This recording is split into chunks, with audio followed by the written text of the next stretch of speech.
క్రీస్తునందు ప్రియమైనటువంటి దేవుని యొక్క జనాంగమా, మన రక్షకుడైనటువంటి యేసుక్రీస్తు పరిశుద్ధ నామములో మీ అందరికీ శుభాలను తెలియజేస్తున్నాం. మరొకసారి మీ అందరికీ క్రిస్మస్ శుభాకాంక్షలను తెలియజేస్తున్నాం. ఇదే మనం కొద్దిసేపు దేవుని యొక్క వాక్యాన్ని ధ్యానించుకుందాం.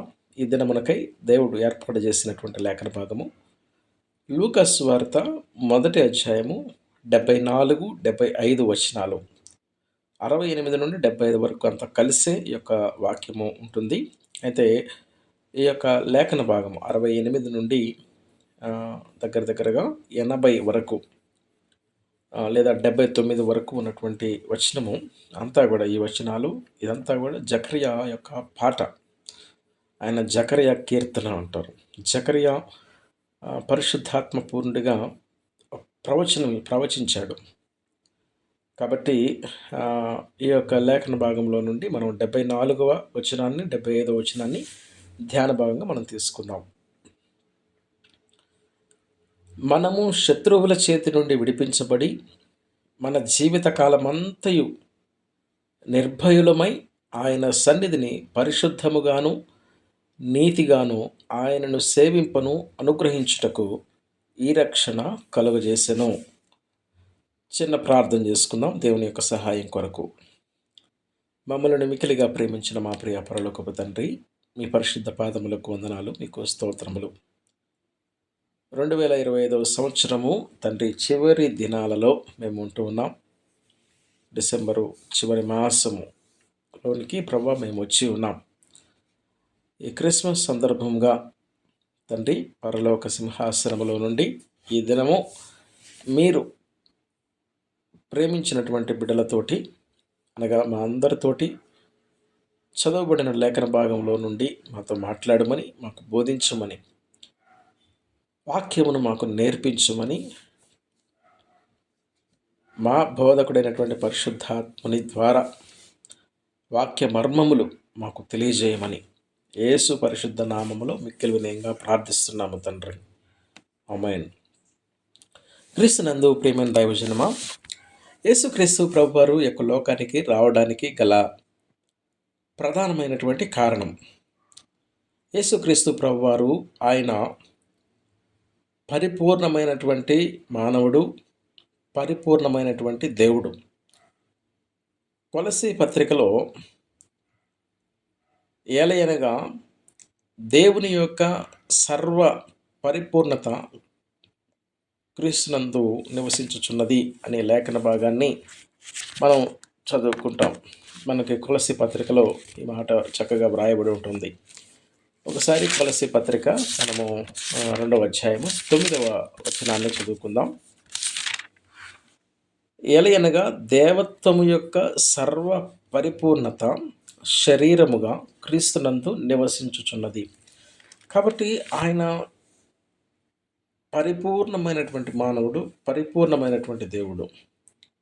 ఆయన శరీరధారిగా ఈ యొక్క లోకంలోనికి రావలసినటువంటి ప్రధానమైనటువంటి కారణము మనందరికీ తెలిసినటువంటి విషయమే. రక్తము చిందించి ప్రాణం పెట్టి మనలను ఆయన కొనడానికి ఈ యొక్క లోకంలోనికి వచ్చి ఉన్నాడు. సర్వలోకము యొక్క పాపము దానిని తీసివేయటం కొరకు యేసుక్రీస్తు ప్రభువారు యొక్క లోకానికి వచ్చి ఉన్నారు. ఆ విషయాన్ని జకర్యా భక్తుడు, ఈ జకర్యా ఎవరు అంటే, జకర్యాకు సంబంధించినటువంటి వివరాలు లూకాసు వార్త 1వ అధ్యాయము 5వ వచనములో మనకి వ్రాయబడి ఉంటాయి. యూదయ దేశపు రాజైన హేరోదు దినములలో అబియా తరగతిలోనున్న జకర్యా అను ఒక యాజకుడు ఉండెను. అతని భార్య అహరోను కుమార్తెలలో ఒక్కతే. ఆమె పేరు ఎలిజబెతు. వీరిద్దరూ ప్రభు యొక్క సకలమైన ఆజ్ఞల చొప్పునను న్యాయ విధుల చొప్పునను నిరపరాధులుగా నడుచుకొనుచు దేవుని దృష్టికి నీతిమంతులై ఉండిరి. ఎలిజబెతు గొడ్రాలైనందున వారికి పిల్లలు లేకపోయిరి, మరియు వారిద్దరు బహుకాలము గడిచిన వృద్ధులైరి. దేవుని యొక్క ప్రణాళికలో ఈ యొక్క బిడ్డలు క్రిస్మస్లో జకర్యా, ఎలిజబెత్లు మనకి కనబడుతూ ఉంటారు. ఈ జకరియా ఎలిజబెతులు ఎవరు అనంటే యోదయా దేశపు రాజు అయినటువంటి హేరోదు దినములలో అబియా తరగతిలోనున్న జకరియా అని ఒక యాజకుడు. ఈయన యాజకుడు ప్రజల తరఫున దేవుని సన్నిధిలో యాజక యాజకత్వం వహించేటువంటి వాడు, యాజకత్వం చేసేటువంటి వాడు, దేవుని యొక్క సన్నిధిలో ధూపము వేసేటువంటి వాడు. ఈ ధూపము దేనికి సాదృశ్యం అంటే ప్రార్థనకు సాదృశ్యము. ప్రజల పక్షముగా దేవునికి మొరపెట్టేటువంటి ఆ యొక్క పని జకర్యాది. కాబట్టి జకర్యా ఒక దైవజనుడు నాకు చెప్పినటువంటి మాటలు, ఒక సందేశంలో మాట్లాడినటువంటి మాటలు నాకు జ్ఞాపకం వస్తూ ఉన్నాయి. 20,000 మంది యాజకులు యేసుక్రీస్తు ప్రభు యొక్క పుట్టుక సమయంలో ఉన్నారు. 20,000 మంది యాజకులు.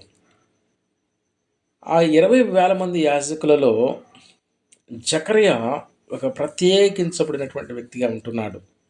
జకర్యా మరియు ఆయన భార్య అయినటువంటి ఎలిజబెత్, వీరిద్దరూ గురించి ఎంత చక్కగా మాటలు రాశారంటే 6వ వచనం, మొదటి అధ్యాయం లోకస్వార్త 6వ వచనంలో వీరిద్దరూ ప్రభు యొక్క సకలమైన ఆజ్ఞల చొప్పున, న్యాయ విధుల చొప్పున నిరపరాధులుగా నడుచుకొనుచు దేవుని దృష్టికి నీతిమంతులై ఉండ్రి.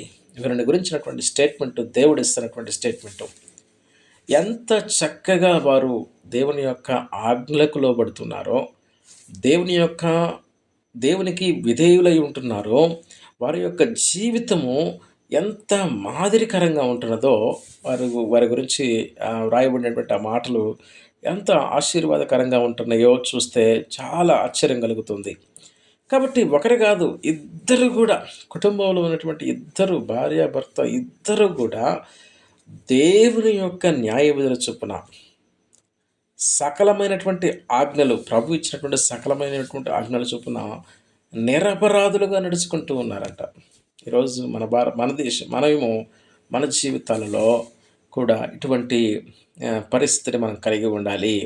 ఇటువంటి సాక్ష్యాన్ని మన జీవితంలో మనం పొందుకోవాల్సిన అవసరము ఉంది. కాబట్టి దేవుని దృష్టిలో నీతిమంతులుగా ఉన్నటువంటి వారిని ఎవరిని కూడా ఆయన విడిచిపెట్టడు. దేవుని యొక్క రక్షణ ప్రణాళికలో ఈ బిడ్డలను ఎత్తిపట్టుకున్నాడు దేవుడు. దేవుని దృష్టికి నీతిమంతులుగా ఈరోజు నేను జీవించాలనేది జకర్యా ఎలిజబెత్ల దగ్గర నుండి మనం నేర్చుకోవాల్సినటువంటి విషయము. అయితే జకర్యా గురించి చూడండి, 13వ వచనంలో 8వ వచనం నుండి చూస్తే, జకర్యా తన తరగతి క్రమం చొప్పున దేవుని ఎదుట యాజక ధర్మము జరిగించుచుండగా యాజక మర్యాద చొప్పున ప్రభువు ఆలయములోనికి వెళ్ళి ధూపం వేయుటకు అతనికి వంతు వచ్చెను. ధూప సమయమందు ప్రజల సమూహం అంతయు వెలుపల ప్రార్థన చేయుచుండగా ప్రభువు దూత ధూప వేదిక కుడివైపున నిలిచి అతనికి కనబడగా జకర్యా అతని చూచి తొందరపడి భయపడిన వాడాయను. అప్పుడు ఆ దూత అతనితో, జకర్యా భయపడకము, నీ ప్రార్థన వినబడినది. ఎంత చక్కని మాట! దేవుని దగ్గర నుండి దేవుని దృష్టికి నీతిమంతులైనటువంటి వారికి, దేవుని యొక్క వాక్యాన్ని అనుసరించి నడుచుకునేటువంటి వారికి, దేవుని యొక్క న్యాయ విధుల చొప్పున నడుచుకునేటువంటి వారికి, నిరపరాధులుగా నడుచుకునేటువంటి వారికి, పరిశుద్ధత కలిగినటువంటి జీవితం జీవించేటువంటి వారికి, దేవునికి ఇష్టమైనటువంటి బ్రతికేటువంటి వారికి దేవుని యొక్క సందేశం ఉంటుంది. దేవుడు ఖచ్చితంగా మీతో మాట్లాడతాడు. ఈరోజు మనతో మాట్లాడతాడు. ఎవరైతే ఆయన దృష్టిలో నీతిమంతులుగా మనం జీవించాలని ఇష్టపడతారో, తమ బ్రతుకును మార్చుకొని ఎవరైతే ఇష్టపడతారో, దేవుని యొక్క ఆజ్ఞల చొప్పున, వాక్యం చొప్పున, విధేయత చొప్పున, ఆయన యొక్క వాక్యానుసారమైనటువంటి జీవితం జీవిస్తారో వారితోటి దేవుడు ఖచ్చితంగా మాట్లాడతాడు. వారిని దేవుడు దర్శిస్తాడు. కాబట్టి ఇక్కడ జకర్యా తోటి దేవదూత, పరలోకంలో ఉన్నటువంటి గాబ్రియేలు దేవదూత ఈ యొక్క లోకంలోనికి పంపబడింది. గాబ్రియేలు దేవదూత ఏం మాట్లాడుతున్నాడంటే, జకర్యా భయపడొద్దు, నీ ప్రార్థన వినపడింది. ఏమిటి ఆయన ప్రార్థన? ఎప్పుడన్నా ఆలోచించాము మనం? ఏమిటి జకర్యా యొక్క ప్రార్థన? ఒక దైవజనుడు చెప్పినప్పుడు నేను విన్నాను. ఆ మాటలు నాకు చాలా సంతోషం అనిపించినాయి. ఆయన యొక్క ప్రార్థన ఎవరిదంటే, ఆయనకు కుమారుడు లేడు. ఎవరికి? జకర్యా కుమారుడు లేడు. జకర్యాకి పిల్లలు లేరు. జకర్యా వారిద్దరికీ బహుకాలం గడిచినటువంటి వృద్ధులు అయిపోయారు. కాబట్టి వారికి పిల్లలు కలిగేటువంటి అవకాశం లేదు. అయినప్పటికీ కూడా వారు ఏం చేస్తారంటే, దేవుని యొక్క కుమారుని కొరకు ఎదురు చూస్తున్నారు. వారు ఇశ్రాయేలు ప్రజల యొక్క విమోచనకు ఏర్పాటు చేయబడినటువంటి రక్షకుని కొరకు వారు ఎదురు చూస్తున్నారు. వారు జకర్యా యొక్క ప్రార్థన ఏంటంటే, ప్రభువా నీ కుమారుడిని కావాలి, నీ కుమారుడిని మాకు లోకానికి కావాలి ప్రభువా. ఆయన ప్రార్థన అది. ఆ ప్రార్థనను దేవుడు విన్నాడు. ఎంత చక్కగా ఆయన కోసం అడగలేదు, జకర్యా కోసం అడగలేదు. దేవుని యొక్క ప్రజల యొక్క విడుదల కోసం ఆయన ప్రార్థన చేస్తూ ఉన్నాడు. ఈరోజు యాజకునిగా, సేవకునిగా, ఈరోజు రక్షింపబడినటువంటి విశ్వాసిగా నీ ప్రార్థన, నా ప్రార్థన ఎలా ఉంటుంది దేవుని దృష్టిలో? మన గురించి ప్రార్థన చేసుకోవడం తప్పేం కాదు, కానీ దేవుని యొక్క చిత్తము, దేవుని యొక్క నిర్ణయము, దేవుని యొక్క ఉద్దేశము నెరవేర్చేటువంటి వారముగా మన ప్రార్థన జీవితం ఉండాలి అనేటువంటి విషయాన్ని జకర్యా భక్తుని ద్వారా మనకు అర్థమవుతుంది. కాబట్టి జకర్యాతోటి మాట్లాడుతున్నాడు దేవదూత వచ్చి, గబ్రియల్ దేవదూత ఏం మాట్లాడుతున్నాడు? జకర్యా భయపడొద్దు, నీ ప్రార్థన వినపడినది, నీ ప్రార్థన వినపడేది. కాబట్టి నువ్వు, దేవుడు అన్నాడంట, జకర్యా నీవు నా కొడుకుని అడిగావు కదా, నేను నీకు కూడా ఒక కొడుకునిస్తున్నాను, నీకు కూడా ఒక కొడుకునిస్తున్నాను. ఎంత సంతోషం కలిగినటువంటి మాట చూడండి. నీ భార్య అయిన ఎలిజబెత్ నీకు కుమారుని కొని అతనికి యోహాను అని పేరు పెట్టదు. అతడు ప్రభువు దృష్టికి గొప్పవాడై. నిజంగా జకర్యా యొక్క ప్రార్థన, జకర్యా ఎలిజబెత్ల యొక్క జీవితము ఎంత ఆశీర్వాదకరంగా మార్చబడింది. అప్పటి వరకు బిడ్డలు లేరు, అప్పటి వరకు గొడ్డుపోతనంగా ఉన్నారేమో, అప్పటి వరకు నిందలు అవమానాలతోటి వారు భరిస్తూ ఉన్నారేమో, కష్టాలు భరిస్తూ వారు శ్రమలు భరిస్తూ ఎన్నో విధాలుగా వారు నలిగిపోయి ఉంటారేమో. కానీ దేవుని దృష్టికి వారు నిరపరాధులుగా, నీతిమంతులుగా నడుచుకున్నారు. దేవుని యొక్క ఆజ్ఞల చొప్పున నడుచుకున్నప్పుడు, దేవునికి ఇష్టమైనటువంటి ప్రార్థన చేసినప్పుడు దేవుడు వాళ్ళని విడిచిపెట్టలేదు, వారి మీద కనికరపడ్డాడు, వారిని ప్రేమించాడు.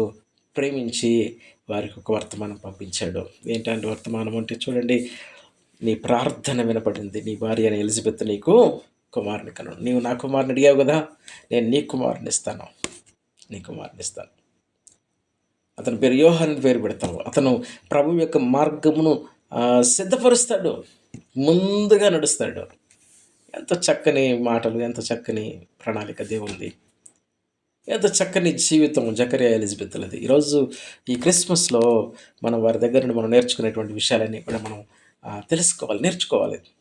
క్రిస్మస్ అంటే హడావుడిగా గందరగోళం చేసుకుని కాదు, వాక్యం చదవాలి, వాక్యాన్ని ధ్యానించాలి. వాక్యాన్ని ధ్యానించినప్పుడు ఎంత చక్కని విషయాలు మనకు అర్థమవుతాయి, మనకు బోధిస్తాడు ప్రభువు. కాబట్టి వారు ఎప్పుడైతే ఆ మాటలు మాట్లాడారో ఆ మాటలు నమ్మలేదు జకర్యా. ఎందుకంటే గొడ్రాలు మేము బహుకాలం కలిసిన వృద్ధులైపోయామని మాటను భయపడి నమ్మలేకపోయాడు. కాబట్టి నేను నమ్మలేదు కాబట్టి నువ్వు కొంతకాలం మౌనంగా ఉంటావు. దేవుని దగ్గర నుండి వచ్చింది ఆజ్ఞ. జకర్యా నోరు కట్టివేశాడు దేవుడు. ఆ తర్వాత ఇక్కడ చూడండి ఎంత చక్కగా 60వ వచనంలో తల్లి 59వ వచనంలో 8వ దినమున వారు శిశువునకు సున్నతి చేయవచ్చి తండ్రి పేరును బట్టి జకర్యాను పేరు వారికి పెట్టబోచుండగా తల్లి అలాగవద్దు, వారికి యోహాను అని పేరు పెట్టవలనని చెప్పెను. అందుకు వారు, నీ బంధువులలో ఆ పేరు గల వారెవరునూ లేరే అని ఆమెతో చెప్పి, వానికి ఏ పేరు పెట్టగోరుచున్నావని వాని తండ్రికి సంజ్ఞలు చేసి అడిగిరి. జకర్యా వ్రాత పలక తెమ్మని అతని పేరు పుట్టినటువంటి ఆ యొక్క శిశువు పేరు యోహాను అని వ్రాసిన. అందుకు వారందరూ ఆశ్చర్యపడ్డారు. వెంటనే అతని నోరు తెరవబడి నాలుక సడలి అతడు దేవుడిని స్తుతిస్తూ మాట్లాడాడు. అక్కడ ఉన్నటువంటి వారందరికీ కూడా భయం కలిగినట్టుగా చూస్తూ ఉన్నాం. కొండసీమల ఎంతంతా ప్రచురం అయిపోయిందంట ఈ మాటలు, ఈ విషయాలు. 67లో తండ్రి అయిన జకర్యా పరిశుద్ధాత్మ పూర్ణుడై, అంతకుముందు జకర్యా అనే పేరు మాత్రమే ఉంది, యాజకుడు అనే పేరు మాత్రమే. కానీ చూడండి అతని యొక్క జీవితంలో దేవుడు చేసినట్టు మీరు ఎంత చక్కగా రాశాడు ఇక్కడ 67వ వచనంలో. మరియు అతని తండ్రి జకర్యా పరిశుద్ధాత్మ పూర్ణుడై తండ్రి అయిపోయాడు. ఈరోజు మన జీవితంలో కూడా దేవుని యొక్క ఆశీర్వాదం ఉంటుంది. ఎప్పుడైతే దేవుని దృష్టికి నిరపరాధులుగా నిందారహితంగా మనం నడుచుకుంటామో దేవుడు ఖచ్చితంగా మనల్ని దీవిస్తాడు. అది ఈ లోకం ఆశీర్వాదం కావచ్చు, పరలోక ఆశీర్వాదం కావచ్చు. కాబట్టి అక్కడ పరిశుద్ధాత్మ పూర్ణుడై మాట్లాడుతున్న మాటల్లో ఇక అక్కడి నుండి మనకి కిందకు వస్తే, మనము శత్రువుల చేతిలో నుండి విడిపించబడి మన జీవిత కాలమంతయు నిర్భయులమై ఆయన సన్నిధిని పరిశుద్ధముగాను నీతిగాను ఆయనను సేవింపను అనుగ్రహించుటకు ఈ రక్షణ అనుగ్రహించను. నిజంగా ఎంత గొప్ప సాక్ష్యం, ఎంత గొప్ప ధన్యత అండి, ఎంత గొప్ప ధన్యత. యేసుక్రీస్తు ప్రభువుని గురించినటువంటి ప్రవచనము, యేసుక్రీస్తు ప్రభువుని గురించినటువంటి విషయాలు జకరియా మాట్లాడుతున్నాడు. ఏంటంటే యేసుక్రీస్తు ప్రభు వారి రక్షణ ఎవరు? రక్షకుడు అయినటువంటి యేసుక్రీస్తు రక్షణ కలుగు చేసినట్టు ఈ రక్షణ ఎవరిదంటే ఆ రక్షణ యేసుక్రీస్తు ప్రభువుది. యేసుక్రీస్తు ప్రభువారే. కాబట్టి మనము శత్రువుల చేతి నుండి విడిపించబడి మన జీవితకాలం అంతయు నిర్భయులంగా ఉండాలంట. ఎంతట కొంతకాలం కాదు, ఈ లోకంలో మాత్రమే కాదు, యుగ యుగాలు ఆయనతో జీవించడానికి, యుగ యుగాలు భయము లేకుండా జీవించడానికి, యుగ యుగాలు దిగులు లేకుండా జీవించడానికి, యుగ యుగాలు నిత్యత్వంలో ఉండటానికి, ప్రభువుతో ఉండటానికి, ప్రభువు దగ్గర ఉండటానికి ఈ రక్షణ అనుగ్రహించానంట. జకర్యా ప్రవచన పూర్ణుడు, ఆత్మపూర్ణుడై ప్రవచిస్తూ ఉన్నాడు. మనము శత్రువుల చేతిలో నుండి విడిపించబడ్డానికి. ఎవరి శత్రువులు? ఎవరంటే సాతానుడు మన శత్రువు, లోకము మన శత్రువు, మన శరీరము మన యొక్క శత్రువు. ఎవరంటే మనకు శత్రువులు ఈ లోకంలో ఉన్నటువంటి మనుషులు కాదు, మనకు శత్రువులు లోకంలో కాదు. అంధకార సంబంధుడగు లోకనాథుడు అని రాయబడి ఉంది. అంధకార శక్తులు, అపవాది. ఎందుకు అపవాదికి అంత బలం వచ్చింది? హెబ్రీ పత్రిక 2వ అధ్యాయము 15వ వచనం. హెబ్రీ పత్రిక అపోస్తలుడైన పౌలు హెబ్రీ సంఘానికి రాసినటువంటి పత్రిక 2వ అధ్యాయము 15వ వచనంలో ఈ విధంగా ఉంటుంది. కాబట్టి ఆ పిల్లలు రక్త మాంసములు గలవారైనందున ఆ ప్రకారమే మరణము యొక్క బలము గలవానిని, అనగా అపవాదిని మరణము ద్వారా నశింపజేయుటకు జీవితకాలమంతయు మరణ భయము చేత దాస్యమునకు లోబడిన వారిని విడిపించుటకు ఆయన రక్త మాంసములలో కూడా పాలివాడాయను. ఎందుకు యేసుక్రీస్తు ప్రభు వారి యొక్క లోకానికి వచ్చాడంటే, ఆదాము హవ్వలు దేవుని యొక్క మాటను వారు పెడచెవిని పెట్టినందువల్ల, దేవుని యొక్క ఆజ్ఞకు వారు అవిధేయులైనందువలన పాపం ఎంటర్ అయిపోయింది. దేవుని యొక్క ఆజ్ఞను అతిక్రమించడమే పాపం అని దేవుని యొక్క లేఖనాల్లో స్పష్టంగా తెలియజేస్తూ ఉన్నాయి. ఇక్కడ చూసినట్లయితే దేవుని యొక్క మాటను వ్యతిరేకిస్తూ ఉన్నారు, దేవుని యొక్క ఆజ్ఞను వ్యతిరేకిస్తున్నారు. దేవుని తృణీకరించేశాడు మానవుడు ఆదిలోనే. దేవుడు చెప్పినటువంటి ఒక్కటే ఒక ఆజ్ఞ ఆది మానవులకి, ఆదిమ కాలంలో ఉన్నటువంటి మానవులకి, ఈ పండు తినమని మీరు నిశ్చయముగా చచ్చెదము చెప్పాడు దేవుడు. ఇదిగో మీరు భూలోకమన్నీ మీరు ఏలాలి, పశువులకు జంతువులకు మీ గురించినటువంటి బెదురు ఉంటుంది. ఎంత చక్కగా లోకాన్ని చేసి సర్వసృష్టిని దేవుడు 5 రోజులు లేదా 6 రోజుల్లో చేసి 6వ రోజు ఆదాముని చేసి మానవునికి కావలసినంతయు కూడా సిద్ధపరిచి దేవుడు ఈ సృష్టిని ఏలమని ఆ యొక్క సృష్టి మీద అధికారాన్ని దేవుడు ఏం చేశాడంటే మానవునికి ఇస్తే మానవుడు ఏం చేశాడంటే తన యొక్క అవిధేయత వలన, తన యొక్క పాపం వలన, దేవునికి లోబడకపోవటం వలన, దేవుని యొక్క సన్నిధిలో నుండి ఎప్పుడైతే వారు ఆ యొక్క పాపము చేశారో, దేవుని మాటను అతిక్రమించారో, దేవుని యొక్క ఆజ్ఞను అతిక్రమించారో, వారు దేవుని యొక్క స్వరూపాన్ని కోల్పోయారు. దేవుని యొక్క మహిమను కోల్పోయారు. వారు దేవుని యొక్క సాన్నిహిత్యాన్ని కోల్పోయారు, సన్నిధానాన్ని కోల్పోయారు.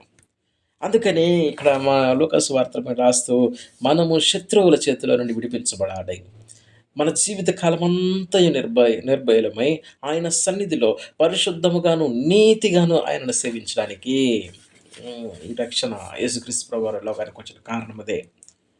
ఏదైతే మనం కోల్పోయామో, దేవునితో సహవాసాన్ని కోల్పోయామో, దేవునితో సంబంధాన్ని కోల్పోయామో, దేవునికి మానవునికి మధ్య ఎడబాటు ఎప్పుడైతే వచ్చిందో, అది నిశ్చయంగా నీవు నిశ్చయంగా మరణం పొందుతావనంటే దేవునికి దూరమైపోవటమే.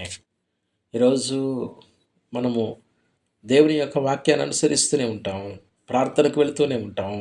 ఆరాధన చేస్తూనే ఉంటాం. అన్ని రకాలుగా కానుకలిస్తూనే ఉంటాం. అన్ని రకాల పనులు చేస్తూనే ఉంటాం గానీ, దేవునితో సహవాసంలో మనం ఉంటున్నామా? ఇవన్నీ గూడా కరెక్టే. ఖచ్చితంగా ఉండాల్సిందే. ఆరాధన జేయాలి, ప్రార్థన జేయాలి, వాక్యం చదవాలి, వాక్యం వినాలి, పనులు జేయాలి, అన్నీ జేయాల్సిందే. కానీ దేవునితో సహవాసంలో మనం ఉండగలుగుతున్నామా? దేవుని యొక్క సన్నిధిలో నిందారహితంగా, నిర్దోషులుగా, పరిశుద్ధులుగా, నీతిగా మనం బ్రతకగలుగుతున్నామా అనేటువంటి విషయాన్ని పరిశీలన చేసుకుంటే కొంత క్వెషన్ మార్క్ కనపడతా ఉంటుంది మన జీవితాలలో. కాబట్టి ఆయన ఈ లోకానికి రావడానికి గల ప్రధానమైనటువంటి కారణం ఏంటంటే, మనము మన శత్రువుల చేతుల్లో నుండి విడిపించబడాలా. ఎవరు మన శత్రువులు? ఇందాక మనం మాట్లాడుకున్నాం కదా! సాతానుడు, అపవాది. ఎప్పుడైతే దేవుడు సర్వ సృష్టిని చేసి సర్వ సృష్టి యొక్క అధికారము మానవునికిచ్చాడో, ఆ మానవుడు అవిధేయత ద్వారా ఆ అధికారాన్ని ఎక్కడికిచ్చేసాడంటే అపవాదికిచ్చేసాడు.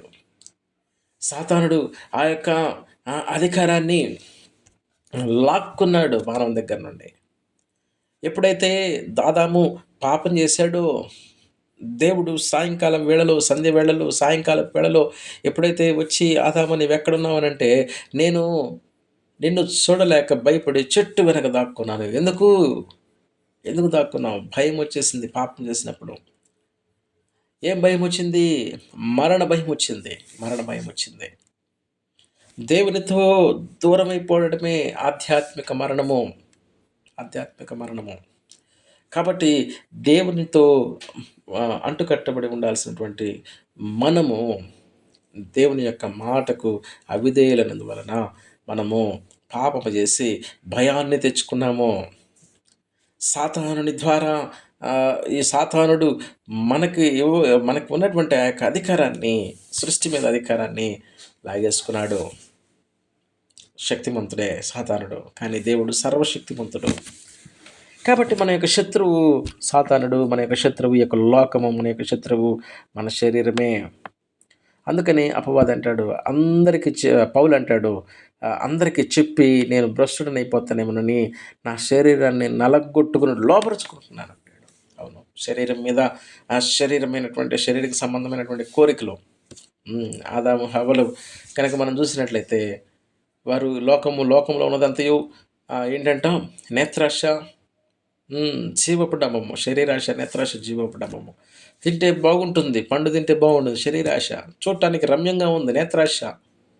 ఇది తింటే దేవదూతలమైపోతాము, జీవపు డమ్మము. ఈరోజు మన జీవితాల్లో కూడా ఇవే ఉంటున్నాయి. కాబట్టి లోకం మీద, శరీరం మీద, సాతానుడి మీద జయాన్ని ఇవ్వడానికి ఏదైతే మరణ భయం వెళ్తుందో, మరణ భయం వచ్చేసిందో, ఆ మరణ భయాన్ని తీసివేయడం కోసం ప్రభు అయినటువంటి యేసుక్రీస్తు 2025 సంవత్సరాల క్రిందట ఈ యొక్క లోకానికి శరీరధారిగా రావడమే క్రిస్మస్. ఈ యొక్క లోకంలో ఎందుకు ఆయన శరీరధారిగా జీవిస్తున్నాడు, ఎందుకు శరీరధారిగా వచ్చాడంటే మన జీవిత కాలం అంతయు కూడా ఆయన సన్నిధిలో నిర్భయంగా ఉండాలి. జీవితకాలం అంతా ఎటర్నిటీ లైఫ్ అనమాట. నిత్య జీవం కావాలి. నిత్య జీవంలో, నిత్యత్వంలో ఆయనతో పాటు మనము కూడా నిర్భయమై ఉండటానికి, ఆయన సన్నిధిలో పరిశుద్ధత కలిగినటువంటి వారిగా, నీతి కలిగినటువంటి వారిగా. ఈరోజు పాపము వలన వచ్చే జీతం మరణము. పాపము ఏం చేస్తుందంటే మన యొక్క పరిశుద్ధతని తీసివేస్తూ ఉంది. కాబట్టి ఈరోజు పాపం లేకుండా జీవించడం కోసం మనకి అనుకోవచ్చు, పాపం లేని వాడు ఎవడండి? అవును, బైబిల్ గ్రంథం చెప్తుంది, నీతిమంతుడు లేడు, ఒక్కడును లేడు. మనమందరం కూడా పాపులమే, ఆదాము సంతానమే, దేవునికి అవిధేయులమే. కానీ పాపము లేనివాడిగా యేసుక్రీస్తు ప్రభువు యొక్క శరీరధారిగా యొక్క లోకానికి వచ్చాడు. ఆయన చెప్పాడు 2025 సంవత్సరాల క్రిందటే, నాలో పాపము ఉన్నదని మీలో ఎవడు స్థాపించను? ఒక ఛాలెంజ్. ఇప్పటివరకు కూడా నేటికి సమాధానం లేదు. ఎవరు కూడా ఆయన మీద పాపాన్ని రుజువు చేయలేకపోతున్నారు. పిలాతు అంటున్నాడు, మీరు మోపినటువంటి నేరములు ఆయన చూస్తే నాకు అట్లా అనిపించట్లేదో. ఆయన నీతిమంతుడిగా కనబడుతున్నాడు. పిలాతు కూడా స్ట్రైట్ ఫార్వర్డ్‌లో చెప్పేసాడు. మీరు మోపినటువంటి నేరములు మీరు రుజువు చేయలేకపోతున్నారు. అక్కడ ఉన్నటువంటి ప్రజలు. ఆయన నీతిమంతుడని పిలాతు కూడా ఒప్పుకున్నాడు. ఈరోజు ఆయన సన్నిధిలో పరిశుద్ధత కలిగినటువంటి జీవితం, నీతి కలిగినటువంటి జీవితాన్ని జీవించడానికి, ఆయనను సేవించడానికి, యుగ యుగాలు ఆయనతో ఉండటానికి, ఏదైతే కోల్పోయినటువంటి ఆ యొక్క సంబంధం ఉందో ఆ సంబంధాన్ని తిరిగి దేవునితో సంబంధాన్ని పునరుద్ధరించడం కోసం ప్రభు అయినటువంటి యేసుక్రీస్తు యొక్క లోకానికి రావడమే నిజమైనటువంటి క్రిస్మస్. ఈరోజు నిజమైనటువంటి లోకంలో క్రీస్తు పుట్టడం కాదు, కానీ ఈరోజు మన బ్రతుకులో క్రీస్తు పుట్టడం. ఈరోజు మన బ్రతుకులో క్రీస్తు ఉన్నాడా? మన హృదయంలో క్రీస్తు ఉన్నాడా? ఈరోజు ఒకవేళ లేకపోతే మరణ భయంలో నుండి, పాప భయంలో నుండి, ఈ దాంట్లో అన్నింటిలో మనల్ని విడిపించడానికి ప్రభు అయినటువంటి యేసుక్రీస్తు యొక్క లోకానికి వచ్చాడు. మరి ఏం చేయాలి? ఆయననే సేవించాలంటే ఏం చేయాల్సిన అవసరం లేదు. మనమే మన ఆలోచనలు లేకపోతే మన ఆచారాలు సాంప్రదాయాలు కాదు, ఇది కాదు. ఆయనను మనసులో ప్రతిష్ట చేయటం, ప్రభువుగా ప్రతిష్ట చేయటం. ఎలా ఎలా యోహాను సువార్త 3:16 మనందరికీ తెలిసినటువంటి వాక్య భాగమే. దేవుడు లోకమును ఎంతో ప్రేమించాడు కాగా తన అద్వితీయ కుమారునిగా పుట్టిన వాని యందు విశ్వాసముంచు ప్రతి వాడు నశింపుకు నిత్య జీవం పొందినట్లు ఆయనను అనుగ్రహించాడు. అవును ప్రియమైన దైవజనమా, ఎవ్వరు కూడా నశించిపోవడం దేవుని చిత్తం కాదు, దేవుని ఉద్దేశం కాదు. నీవు యేసుని తెలుసుకోవాలి. ఈరోజు క్రీస్తుని గురించినటువంటి స్పష్టమైనటువంటి జ్ఞానము మనం కలిగి ఉండాలి. నీవు నేను కలిగి ఉండాలి. అందుకని మనము ఆయన యందు విశ్వాసం ఉంచితే, అంటే క్రీస్తు యందు విశ్వాసం ఉంచాలి. ఎందుకంటే ఆయన యొక్క లోకంలోనికి నీ పక్షాన నా పక్షాన ఈ యొక్క లోకానికి వచ్చి నీకు నాకు మారుగా శిలువ మీద ఎక్కాడు. మనం చనిపోవలసినటువంటి స్థలంలో మనం ఎక్కవలసినటువంటి ఆ యొక్క శిలువని ఆయన భరించాడు. ఆయన సిలువలో మరణించాడు. మన కొరకు కొరడాలతో కొట్టించబడ్డాడు. మన కొరకు ఆయన సిలువలో మేకులతోటి, తలకు ముళ్ళ కిరీటంతోటి, పక్కలో బల్లెపోటు, భయంకరమైనటువంటి చిత్రవద. ఎందుకంటే ఆ రక్తము నీతి కలిగిన రక్తము, పరిశుద్ధమైన రక్తము. ఆ రక్తం ద్వారా నీకు నాకు విడుదల. కాబట్టి ఆ యొక్క యేసుక్రీస్తు ప్రభువారు ఆ సిలువని నీకు మారుగా నాకు మారుగా ఎక్కాడు. ఆయన చనిపోయాడు సిలువలో. ఆయన సమాధి చేయబడ్డాడు. 3వ దినమున మృత్యుంజయుడై మరణాన్ని జయించి తిరిగి లేచాడు. అపవాది యొక్క బలమును నశింపజేశాడు సిలువలో. యేసుక్రీస్తు ప్రభువారి యొక్క లోకంలోకి రావడానికి గల కారణము అపవాది దగ్గర ఉన్నటువంటి ఆ యొక్క మరణ భయమును తొలగించడానికి, ఆ మరణం చేత ఓడించాడు నీ ప్రభు నా ప్రభు అయినటువంటి యేసుక్రీస్తు. కాబట్టి ఆయన ఈ యొక్క లోకంలోనికి ఈ రక్షణను అనుగ్రహించడానికి ఈ యొక్క లోకంలోనికి వచ్చాడు. కాబట్టి ప్రియమైన దైవజనమా, ఈరోజు ఎన్నో క్రిస్మస్లు మన జీవితాల్లో దొరికిపోయినాయి. ఎన్నో క్రిస్మస్లు మనం ఆచారబద్ధంగా చేసామేమో. ఎన్నో క్రిస్మస్లకి మనం చక్కగా పిండి వంటలు వండుకొని తిన్నామేమో, బట్టలు వేసుకున్నాం. మంచిదే, వేసుకోండి కాదంటలేదు, మంచిదే, పండుగ చేసుకోండి కాదంటలేదు. కానీ క్రీస్తు లేని క్రిస్మస్ ఎందుకు మన జీవితాల్లో? క్రీస్తుని కలిగి కనుక నీవు జీవించగలిగితే నీవు జీవిత కాలం అంతయు దేవుని యొక్క సన్నిధిలో నిర్భయంగా, పరిశుద్ధంగా, నీతిగా ఆయన్ని సేవిస్తావు. అటువంటి జీవితం, అటువంటి క్రిస్మస్ మనం చేసుకోవాల్సిన అవసరం ఉంది. కాబట్టి ఆయన యొక్క లోకానికి రావడానికి కారణము నీ పాపమే, నా పాపం కొరకే. ఆయన యందు విశ్వాసం కనుక ఉంచగలిగితే నీకు నాకు రక్షణ, నిత్య జీవం కలుగుతుంది. కాబట్టి ఈ మాటలు నేను ముగిస్తున్నాను. ముగించే ముందు ఒక్క మాట చెప్తున్నాను. ఆయన 2000 సంవత్సరాల కిందట ప్రవచన పురుషుడిగా ప్రవచనాల ప్రకారం వచ్చాడు. ప్రవచనాల ప్రకారం మృతి పొందాడు. ప్రవచనాల ప్రకారం తిరిగి లేచాడు. ప్రవచనాల ప్రకారం ఆరుణమయ్యాడు. ప్రవచనాల ప్రకారం మరలా రాబోతున్నాడు. ఆ రాకడలో ఆయనతో కూడా ఎత్తపడేటువంటి గుంపులో నీవు నేను ఉండాలంటే మన పాపాన్ని మనం విడిచిపెట్టాలి. మన పాపాలను ఆయన రక్తంలో కడుక్కోవాలి. కాబట్టి ఎవరైతే ఆయన యందు విశ్వాసం ఉంచుతారో వారందరికీ నిత్య జీవం ఇవ్వడానికి యేసు ప్రభు ఈ లోకానికి వచ్చాడు. ఈ మాటలు దేవుడు దీవించునుగాక. చిన్న ప్రార్థన. మమ్మల్ని మిక్కిలిగా ప్రేమించిన మా ప్రియ పరలోకపు తండ్రి, నీ పరిశుద్ధ పాదముల కొందనాలు, స్తోత్రాలు. విన్న ఈ యొక్క వర్తమానము, ఈ మాటలు మా హృదయాల్లో నీరు కట్టి ఫలింపచేయమని అనేకులు నీ వైపు చూడడానికి సహాయం చేయమని, నీ రక్షణలోనికి రావడానికి కృప దయచేయమని, ఈ క్రిస్మస్ మా జీవితాల్లో నూతనమైనటువంటి వెలుగులు నింపుడు కృప దయచేయమని యేసు నామములో అడుగుతున్నాము తండ్రి. ఆమేన్. God bless you all. Praise the lord.